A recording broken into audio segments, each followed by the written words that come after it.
नमस्कार मित्रांनो, सर्वांना माझा नमस्कार। मित्रांनो, आज महत्त्वाची माहिती मी आपल्या या व्हिडिओच्या माध्यमातून आपणास सांगत आहे। मित्रांनो, कुठेही व्हिडिओ स्क्रिप्ट करू नका, व्हिडिओ अवश्य शेवटपर्यंत बघा। मित्रांनो, काय आपण पदवीधर आहात का?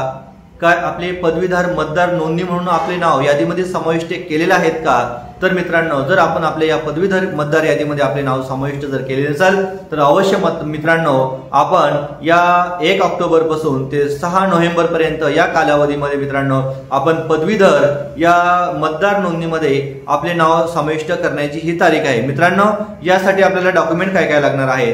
तर मित्रांनो, आपल्याला सर्वप्रथम आपल्याला पदवी प्रमाणपत्र हे आपल्याकडे असायला पाहिजे। मित्रांनो, 2 पासपोर्ट साइजचे फोटो आपल्याकडे पाहिजे। त्यानंतर मित्रांनो, आपल्याला आधार कार्डचा झेरॉक्स हे सर्व कागदपत्रे आणि महत्त्वाचं म्हणजे आपल्याकडे फॉर्म नंबर 18 जो की माझ्या या स्क्रीनवरती मी आपल्याला मोबाईल नंबर देत आहे, तो मोबाईलवर नंबरवरती मला हाय करा। मी तुम्हाला 18 नंबरचा फॉर्म हा PDF स्वरूपामध्ये पाठवेल आणि तो फॉर्म तुम्ही व्यवस्थित फिलअप करायचा आहे आणि आपल्या तहसील कार्यालयामध्ये तो जमा करायचा आहे। आपली नक्कीच पदवीधर मतदार नोंदणीमध्ये आपले नाव ऍड होईल। आणि मित्रांनो, यासाठी आपल्याला महत्त्वाची सूचना म्हणजे अशी आहे की आपण मराठवाड्यामध्ये छत्रपती संभाजीनगर, जिल्हा जालना, बीड, हिंगोली, परभणी, धाराशिव या जिल्ह्यामध्ये आपण रहिवासी असायला हवेत। या जिल्ह्यात जर आपण रहिवासी असाल तर मित्रांनो, अवश्य आपल्या पदवीधर मतदार म्हणून नोंदणी आपण अवश्य करून घ्या।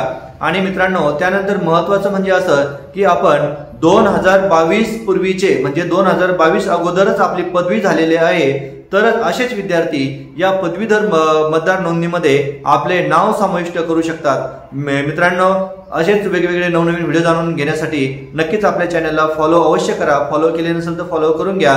असेच वेगवेगळे आणि आपल्या पदवीधर व्यक्तींपर्यंत अवश्य हा व्हिडिओ शेअर करा। धन्यवाद।